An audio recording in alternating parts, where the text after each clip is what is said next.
Saudações a todos. Nessa nossa segunda conversa, vamos basicamente colocar o tabuleiro para entender como funciona a política criminal de drogas.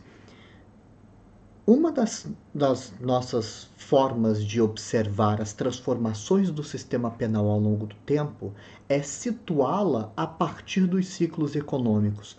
Ao longo dos ciclos de desenvolvimento, crescimento do capitalismo, crise e reinvenção do capitalismo, é necessário pensar que todas as instituições acessórias do capitalismo também são reinventadas.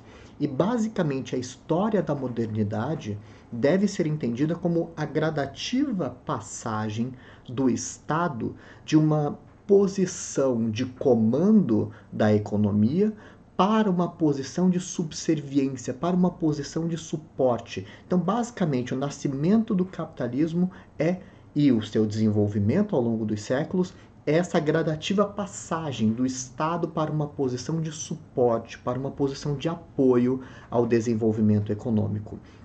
Ao longo do século XX, isso já está numa condição razoavelmente madura e a cada ciclo de crise do capitalismo, nós temos uma reinvenção também do Estado. Então é como se o Estado servisse como uma espécie de suporte ou uma espécie de apoio para o desenvolvimento econômico.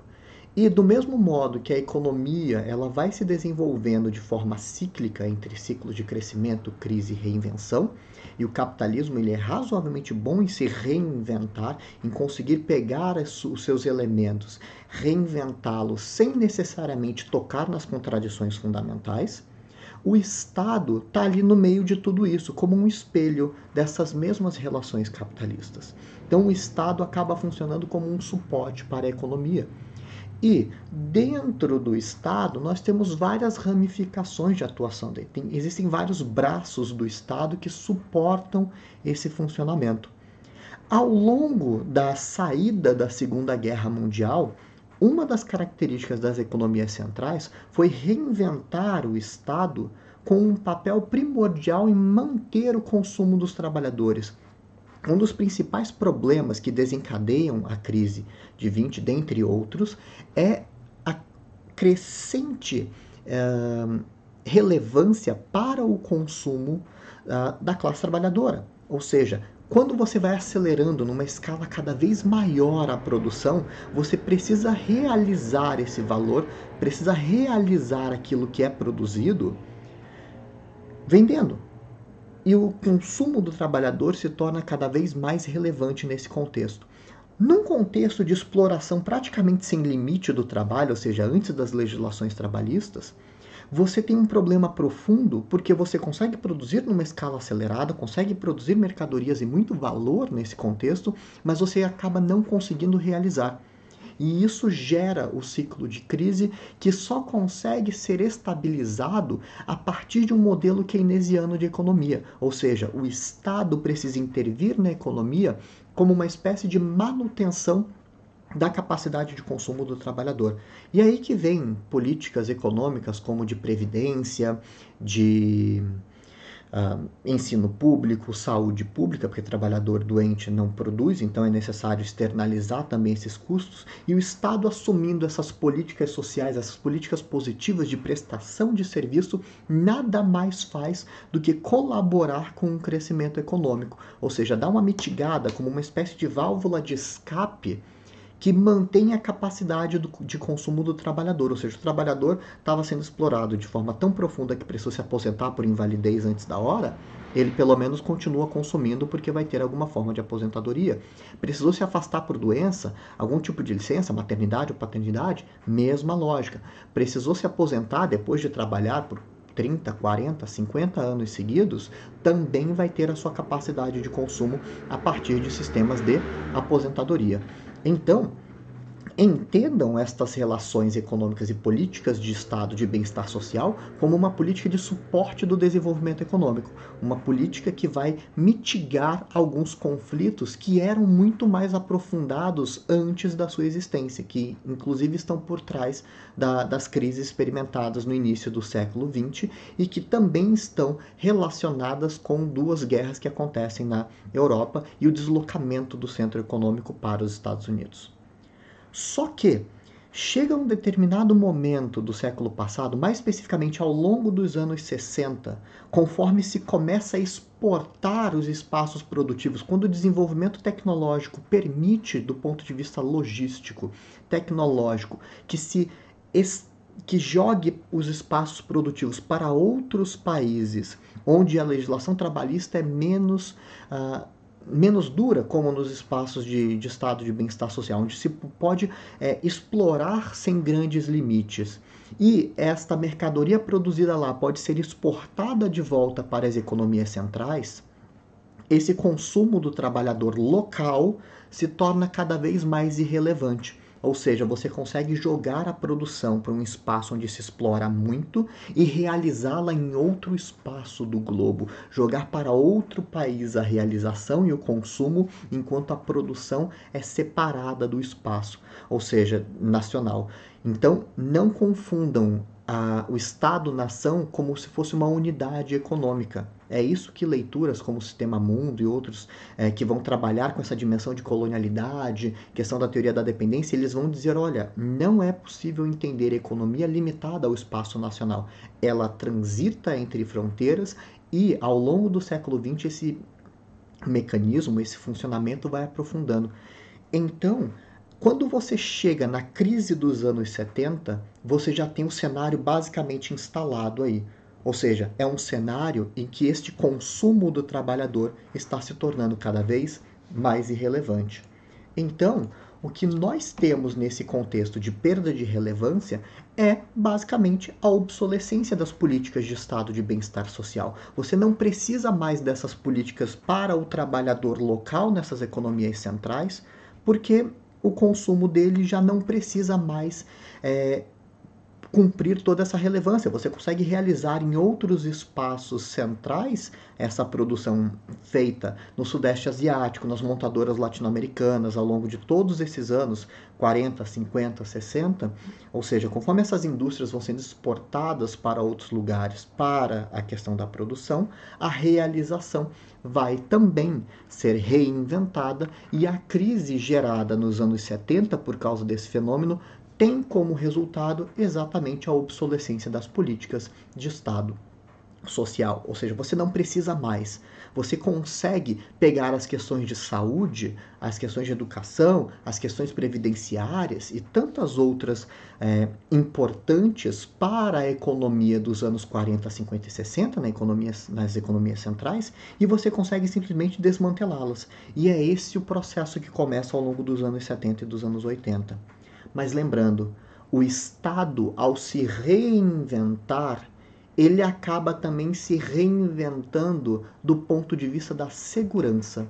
Ou seja, estas instituições acessórias, as instituições de segurança de Estado, especialmente a política criminal, ela vai ser reinventada. O que acontece é aquilo que se convencionou chamar em criminologia de uma passagem do Estado social para um Estado penal nas economias centrais, ou seja, gradativamente essas políticas positivas de prestação vão sendo deixadas de lado, mas no vácuo, no vazio deixado por essas políticas, é necessário controlar cada vez mais a criminalidade de rua gerada por este vazio social. Só que este Estado penal, ele também vai sendo reinventado como uma indústria, como um modelo econômico. Mas para entendê-lo, a gente precisa saber o que acontece em termos de política criminal, a gente precisa saber o que está acontecendo. E o primeiro passo dessa política criminal é exatamente abandonar a prevenção especial positiva. Eu não sei se todos aqueles que participam do curso têm formação jurídica ou lembram dessas categorias de direito penal, mas a prevenção especial positiva é um sinônimo fácil de explicar a partir dessas ideologias res quando você fala em função do cárcere. Ou seja, qual é o objetivo de prender uma determinada pessoa, mantê-la presa durante o período de pena e assim por diante? É fazer com que essa pessoa saia de lá, aspas, ressocializada, que ela possa voltar para a sociedade. Todos esses res são aplicados aqui como prevenção especial positiva, ou seja, ressocialização, reabilitação, reinserção, reintegração. E ela se chama de exatamente prevenção especial positiva porque especial ela é focada na pessoa que é punida.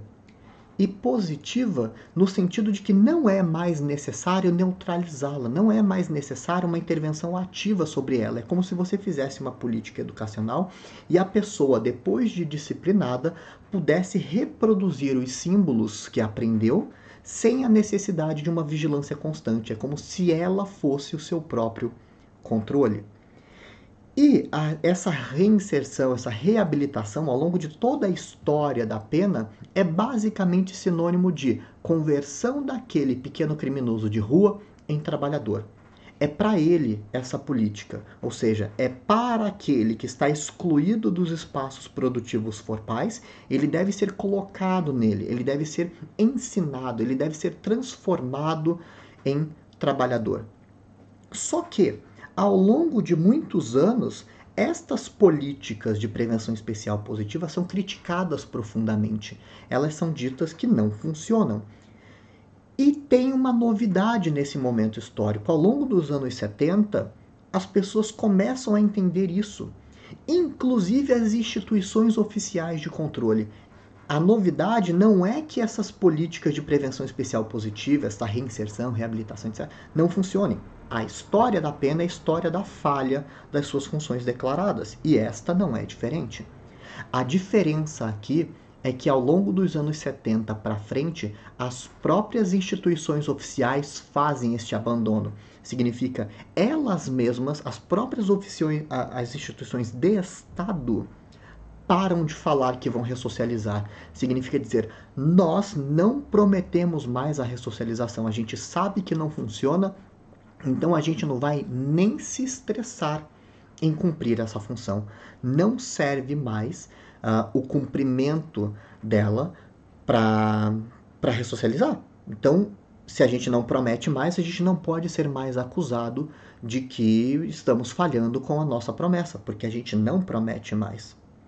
Só que há a formação do outro lado, porque a saída disso do discurso vai deixar do outro lado, dessa nova penologia que eles vão chamar, uma entrada de algo que funciona. Eles vão dizer, esta prevenção especial positiva pode não funcionar, mas tem algo que funciona. Existe algo que o sistema penal consegue cumprir, pelo menos por um período curto de tempo, que é a prevenção especial negativa. Prevenção especial negativa é aquela que o Estado cumpre ao prender a pessoa e neutralizar, incapacitar, privar a pessoa da liberdade durante um determinado tempo. Ou seja, para que o Estado seja mais eficiente no cumprimento desta função, ele precisa fazer com que a pessoa chegue da rua até o cárcere o mais rápido possível. Existem dois grandes núcleos de realização dessas medidas. Você tem, por um lado, a diminuição das instituições processuais, ou seja, as possibilidades de você chegar até o cárcere com o mínimo de processo possível. Lá nos Estados Unidos, o Instituto do Plea Bargaining começa a ser utilizado com grande leviandade, a tal ponto que hoje mais de 90% dos casos lá são resolvidos por meio desse instituto, que é basicamente aquilo que vocês veem em seriados estadunidenses, que uma pessoa vai ser acusada criminalmente, senta a acusação, senta o réu ali e diz, olha, confesse, aceite a culpa, aceite o acordo, e aqui, ao invés de você pegar 50 anos de pena, 40 anos de pena, você pega 6 anos de pena e em 3 você está de volta em casa com a sua família. Então aceite este acordo. E aí a pessoa, ao aceitar o acordo, basicamente pulou o processo e vai direto para a cadeia, ou seja, não tem a necessidade de processo. Aqui no Brasil, a gente importa algumas dessas influências ao longo dos últimos anos, e isso já era perceptível nos anos 90 nos juizados especiais. Existe um instituto lá que é a transação penal, que no caso de infração penal de menor potencial ofensivo, competência lá do juizado especial, é possível negociar a pena. É exatamente o plea bargaining, só que para infrações penais de menor potencial ofensivo. Como isso afeta uma quantidade muito pequena de casos que chegam ao sistema penal, isso não ganha a mesma proporção de resolver 90% dos casos. Mas não se preocupem, porque as nossas políticas criminais continuam neste barco. Ao longo dos últimos 10 anos, a gente viu a popularização dos acordos de colaboração premiada nesses processos mediatizados. O que acontece é exatamente isto: a possibilidade de você fazer um acordo, permitir a punição de mais gente e, para as pessoas que aceitam o acordo, a desnecessidade de processo. A pessoa vai direto para cumprir alguma forma de punição. E o último capítulo disto, agora em 2020, é o acordo de não persecução. Ou seja, este acordo de não persecução é basicamente o que já existia no juizado especial na forma de suspensão condicional do processo, só que ampliado, não mais para as infrações penais de menor potencial ofensivo, mas para muitas outras infrações, dentre elas os delitos patrimoniais sem violência, que já correspondem a cerca de 20% das nossas punições. Agora a gente não precisa de mais processo para isso, pode fazer um acordo de não persecução, ou seja, menos processo é uma das dimensões do que acontece. O outro lado é: nada mais eficiente em neutralizar, em incapacitar, impedir que essa pessoa fique cometendo pequena criminalidade de rua, se a gente conseguir mantê-la o máximo de tempo possível. Ou seja, em vez de perdermos tempo colocando a pessoa de fora para dentro, a gente pode criar mecanismos para mantê-la do lado de dentro o máximo de tempo possível, o que vai ser essa segunda dimensão de mais pena, mais punição. Nos Estados Unidos, ao longo dos anos 90, várias medidas são criadas para o aumento dessas punições, como, por exemplo, as sentenças com um mínimo obrigatório para o juiz, ou seja, o juiz não tem mais a capacidade de modular a pena. Ele está obrigado, em alguns casos, a aplicar uma punição mínima muito elevada, ou seja, ele não pode punir menos do que aquilo. E no mesmo período, forma-se também a legislação dos 3 strikes, ou seja, a partir do terceiro tipo de infração penal de competência da união deles, ou seja, basicamente aqueles felonies federais que eles chamam, e óbvio, está aí o tráfico de drogas como o principal cúmplice dessa realização. A partir da terceira infração igual, você tem como obrigatoriedade pena perpétua, ou seja, não precisa mais de processo para essa pessoa a partir de então, porque ela vai cumprir para sempre uma pena, ela vai ficar encarcerada para sempre a partir da terceira infração. Existem estabelecimentos penais lá inteiros só para cumprimento de pena de pessoas que estão punidas com pena perpétua a partir dessa legislação dos 3 strikes. E só para vocês perceberem que isso se trata de uma política muito maior do que os níveis conservadores, como o do Ronald Reagan, essas políticas de 3 strikes e mínimo obrigatório veio exatamente no governo Bill Clinton. Ou seja, isso é uma tendência maior do que um ou outro partido lá entre eles. Aqui entre nós não é diferente. Aqui entre nós tivemos um determinado período de proibição de progressão de regime, ou seja, que a pessoa precisava cumprir, para casos de crimes hediondos, a pena em regime integralmente fechado. E de tempos em tempos, esta discussão sobre manter a pessoa sem direito à progressão de regime, ou pelo menos ampliar o tempo que a pessoa cumpre a pena em regime fechado, volta a aparecer aqui. Neste último pacote anticrime aprovado este ano, acontece exatamente isto. Ou seja, nós ampliamos muitas das proporções para a progressão de regime. A pessoa passa muito mais tempo hoje em um determinado regime do que antes. A progressão era muito mais rápida. Assim como, ao longo dos últimos 40 anos, se vocês pegarem todas as mudanças de pena no nosso ordenamento, ou seja, todas as mudanças que pegam uma determinada punição no Código Penal e transforma essa punição, é uma transformação sempre para mais. Sempre se aumenta a quantidade de pena, nunca se diminui a quantidade de pena.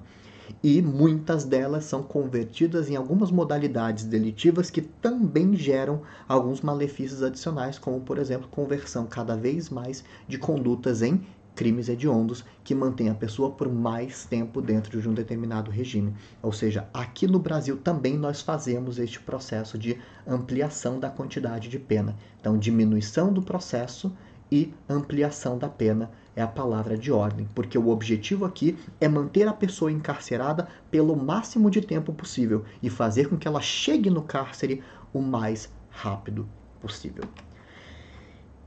Só que, quando você abandona a prevenção especial positiva, você não tem mais o objetivo de que a pessoa saia e não entre mais, você forma um sistema que só tem entrada e não tem saída.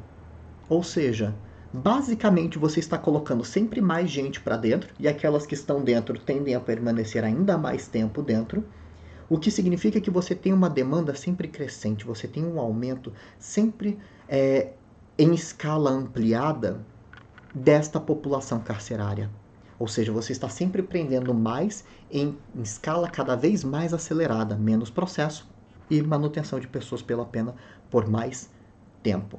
É claro que esse sistema de incapacitação seletiva tem, como sempre, os mesmos destinatários, ou seja, esta aplicação eficiente, põe eficiente entre aspas, por favor, essa aplicação eficiente dos recursos públicos para o sistema penal tem os mesmos destinatários de sempre. Os grupos perigosos vão ser sempre os mesmos destinatários de sempre. Nos Estados Unidos vão ser as comunidades negras, as comunidades latinas, as comunidades periféricas entre eles, e aqui entre nós são as nossas comunidades periféricas. Afinal de contas, o modelo de UPP no Rio de Janeiro é exatamente um dos capítulos disso acontecendo, ou seja, destinar a incapacitação, destinar o controle de forma cirúrgica, de forma mais ampliada para aqueles espaços sociais que são etiquetados como os mais perigosos. Então, você vai direcionar para a favela e não para a zona sul do Rio de Janeiro, para as cracolândias e não para as zonas nobres das cidades.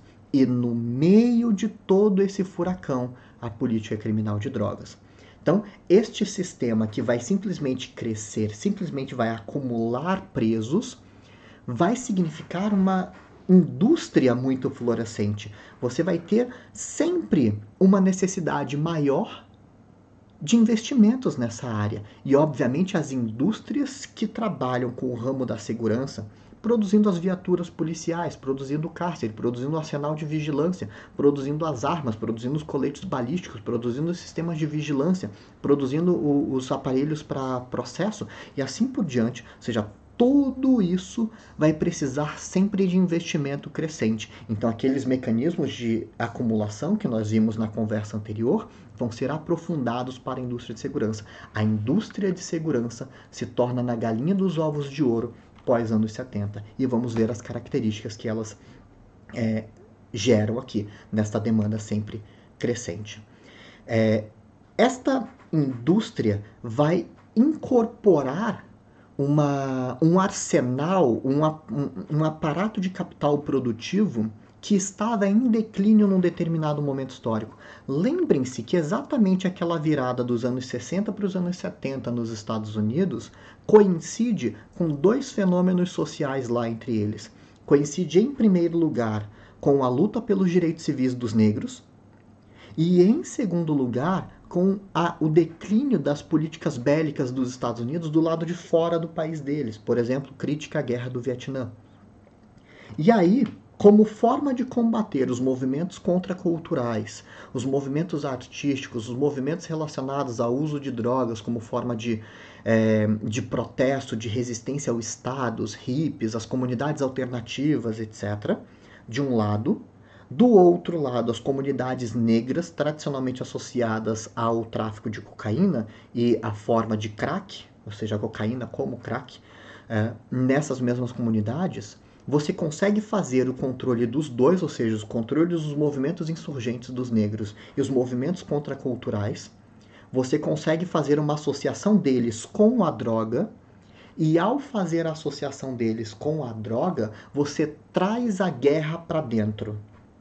Ou seja, primeiro anunciado pelo Nixon e depois aprofundado pelo Reagan, você tem a incorporação do cenário de controle da segurança da pequena criminalidade de rua como um arsenal bélico. O que acontece com a polícia no meio do caminho é cada vez mais incorporar um arsenal bélico. Ela vai ter uma estética de guerra, vai ser o caveirão, vão ser os aparelhos da SWAT, vão ser aqueles mecanismos que parecem tanques mas para conter agora o cidadão, ou seja, aquela lógica do amigo e inimigo que normalmente era destinado para a guerra externa, no caso da política criminal agora, ela vai ter uma aparência cada vez mais bélica, mais para dentro. Então, esta lógica da guerra é uma lógica sempre crescente em consumo, você nunca para.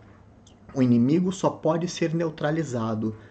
E com essa neutralização do inimigo, sempre um arsenal crescente de consumo, porque isso é muito caro. E aquela indústria da guerra externa que estava começando a ter problema nos Estados Unidos foi incorporada lá entre eles. Mas a gente vai ver na nossa próxima conversa que isso é, inclusive, insuficiente. Continuando, nós temos a necessidade de investir sempre cada vez mais nesse aparato do Estado, sempre nesse aparato da segurança. A política pública vira a política por excelência de Estado. Se aquelas políticas sociais vão sendo gradativamente abandonadas, o que nós temos aqui agora é como a grande política social destinada aos pobres é o cárcere, é a pena, é a punição.